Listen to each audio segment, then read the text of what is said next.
Hello students, welcome to fifth lecture of solid state. Today we will going to discuss about primitive and centered unit cell. Different type of arrangements of constituent particles in crystal will give us different type of unit cells. So we will discuss about some of them in this topic. So let us discuss about types of unit cell. So mainly we have two types, primitive and centered unit cell. So primitive unit cell is simplest unit cell formation, and then we have slightly complex unit cell formation which is called central unit cells. In central unit cells we have some subtypes of it. So as you can see in this table, we have primitive unit cell, and then we have central unit cell. And in centered unit cell we have three subunit cells, which is body centered unit cell, face centered unit cell, and end centered unit cell. So we will discuss about them and space occupied by spheres in them. That means we will consider constituent particle of respective solid as a spheres. We will assume them as a spherical shape. That means constituent particles may be atoms, molecules, or ion. We will consider them as a spherical, perfect spherical shape, so that we can calculate how much space is occupied by this type of spheres in unit cell. So let us assume all of the unit cells right now they are perfectly cubic. So first point, primitive unit cell. So primitive unit cells contains spheres at corners only. That means constituent particles are present only on the corner position of unit cell, and it is called primitive unit cell. Let us see this type of primitive unit cell in three-dimensional figure. So as you can see in this figure, at the center we have our cubic unit cell, and in this cubic unit cell all the spheres are present at corners only. So you can see here we have 6 different faces of our unit cell, and we have spheres at the corners. So as you can see in this unit cell, total we have 8 spheres, and all of these 8 spheres are present at the corner. So this is a space filling structure of unit cell. So this is the three-dimensional arrangement of our unit cell, primitive unit cell. Now let us move on our second type of unit cell, centered unit cell. Now, when unit cell contains one or more constituent particles present at the position other than corners, in addition to those at corners, it is called central unit cells. That means in these type of unit cells, we have all the corner spheres. That means all the constituent particles will be present at corners. But we have some additional spheres or constituent particles present at different location depending type of unit cell. So our first unit cell is body centered unit cell. So in this case you can see we have 8 unit spheres at the corner of cube and one at the center. So as you can see we have blue colored ball or sphere at the center of the unit cell and 8 red colored balls at the corners. So this is body centered unit cell. It contains one sphere at the center of a body. Next we have face centered unit cell. So as you can see in this case, this is our face centered unit cell. So as we can see in this case, all of the corner spheres are still present. That means we have 8 spheres at the corner of unit cell and 6 sphere at the center of faces, that means planes. As we know in normal cube, we have 8 corners and 6 faces. Consider your room as a cube. So as you can see, in room you have total 4 walls. That means it has 4 planes or faces, one ceiling and one floor. So total we have 6 planes in a cube. If you count the edges, then you will see you have 12 edges, and corners you have total 8 corners in your room. So similarly, we have a cubic shape here, and it has total 6 faces and 8 corners. So blue spheres are present at the center of a face. So as you can see, we have 4 at the side and one at the top and one at the bottom. Okay, so as you can see, this will be our first, this will be our second, fourth, third, this will be fourth. So 4 at the side, one at the top and one at the bottom. We have total 6 spheres at the center of faces or center of the planes. And last one is end centered unit cell. So in case of end centered unit cell, it also contains spheres at the center of faces, but instead of 6, it contains only 2 spheres at the faces. So as you can see, we have 8 spheres at the corner again, as you can see in this figure, and 2 spheres at 2 opposite faces, one at the top here and one at the bottom here. Okay, so one here and one here. So we have total 2 spheres at the center of faces and 8 spheres at the corner. So this is the example of end centered unit cell.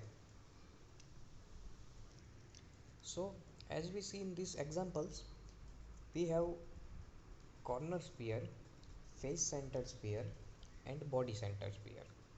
That means sphere present at the at the corner, sphere present at the center of face, and sphere present at the center of whole unit cell. So how much space each sphere occupy in unit cell?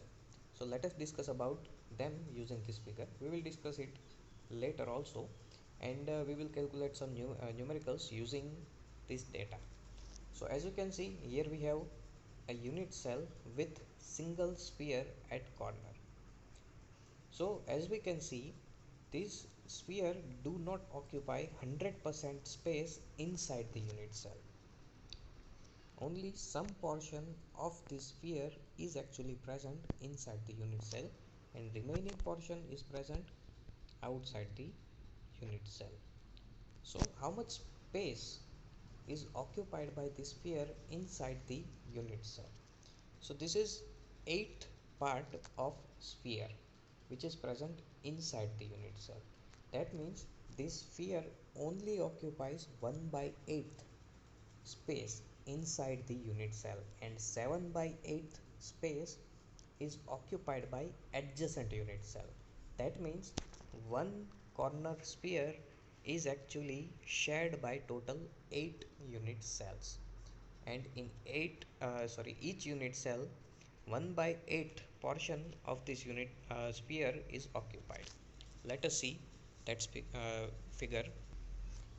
So now in this figure we have multiple unit cells stacked on each other, and all of them are in contact with each other.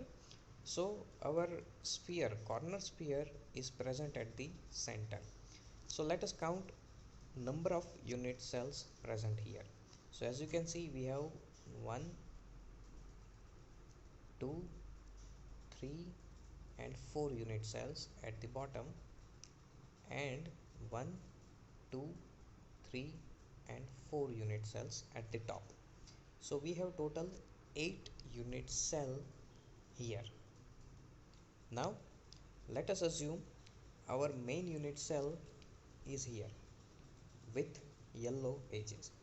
So in this unit cell, as we can see, as mentioned in previous figure, 1 by 8 part is still present in this unit cell of this sphere. And let us count remaining parts in adjacent unit cell. So this is our first unit cell. So 1 by 8th part of this sphere is present here. In this second unit cell again we have 1 by 8th part. Here we have 1 by 8th part. Here we have 1 by 8th part. So that means half sphere. And the next 4 unit cells also contains this 1, 2, 3 and 4 pieces of sphere. So that means this sphere is actually distributed in 8 different unit cells, and that's why in each unit cell contribution of the sphere will be 1 by 8. So corner spheres occupies only 1 by 8th part or portion in each unit cell. Now let us talk about face centered unit cell. So as you can see in this case we have one sphere at the center of face, that means at the center of plane. So how much space is occupied by this sphere in this unit cell? So as we can see only half portion of the sphere is present in this unit cell, and other half portion will be present in second unit cell, sorry. So that means half portion will be occupied by in first unit cell, and half portion of the sphere will be occupied by second unit cell. So one sphere is shared in two different unit cells, and that's why per unit cell contribution of the sphere will be 1 by 2, like this. So as we can see in this figure, we have two different unit cells stacked on each other, and this sphere is shared by them. So half portion of this face centered sphere is present in bottom unit cell, and half portion is present in top unit cell. So that means this sphere occupies 1 by half space per unit cell. Now this is the example of body centered sphere. So as we can see, we have one sphere at the center of whole unit cell. So as we can see in this case, no portion of this sphere is shared by other unit cell. It is 100% present inside the single unit cell. So that means contribution of this sphere per unit cell is 1. In second unit cell, contribution of the sphere will be 0. No adjacent unit cells occupies this unit spheres. So let us recap.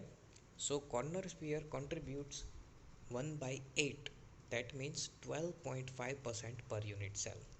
Face centered unit cell occupies half 1 by 2 or 0.5 or 50% space per unit cell, and body centered spheres occupies 100% or one portion per unit cell. Now we have 7 possible crystal systems in crystals. So as we can see in this case, here different type of possible crystal systems, that means different type of possibilities are mentioned here. So first is cubic. All the lengths of different edges a, b and c will be similar, and all the angles alpha, beta and gamma will be exactly 90°. Then we have tetragonal, orthorhombic, hexagonal, rhombohedral, monoclinic and triclinic. Okay, so all of the details are mentioned here, and we can see this in this table as well. So as mentioned earlier, mathematician Brevis first described this type of possible crystal systems, and that's why it is called Brevis lattice. So this is the table which represents different type of Brevis lattice structure. So we have total 13 different possible structures of Brevis lattice. So how it is 13? Let us check it. So as you can see in this case, our first crystal system is cubic crystal system. So in cubic crystal system we have three possibilities: primitive, body centered, and face centered. That means in cubic system you will get three brevis lattice. Second one is tetragonal. So in tetragonal you will get primitive unit cell and body centered unit cell. That means two possibilities. In tetragonal, two lengths will be similar. That means edges A and B they will be same and C will be different. But all of the angles alpha, beta and gamma will be of 90 degree. Then we have orthorhombic, and orthorhombic can have all of the possible variation, which is primitive, body centered, face centered and end centered. In orthorhombic all of the lengths are different, A, B and C all of them are different, but all of the angles are 90-degree angles. Then we have hexagonal, which has only one possible variation, which is primitive. It has two same lengths and one different. In this case we have alpha and beta having 90-degree angle and gamma angle will be 120. Then we have rhombohedral or trigonal, which has again one possible variation, which is primitive. It has A, B and C all of the lengths are same and all of the angles are not equals to 90 degree, but it will be same. Then we have monoclinic structure, which has two possible variation, primitive and end center. It has all of the lengths different. It has two similar angles 90 degree and one angle will be not equals to 90 degree. And then we have most distorted shape or unit cell, which is triclinic. It has only one possible variation, primitive. A, B and C all of them are different and alpha, beta and gamma all of them will be different. That's why it is referred as most distorted unit cell. It has all of the angles and all of the lengths different.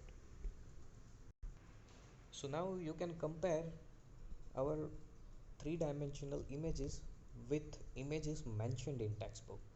If you have any confusion, you can ask questions regarding to it, and we will meet in next lecture. Thank you.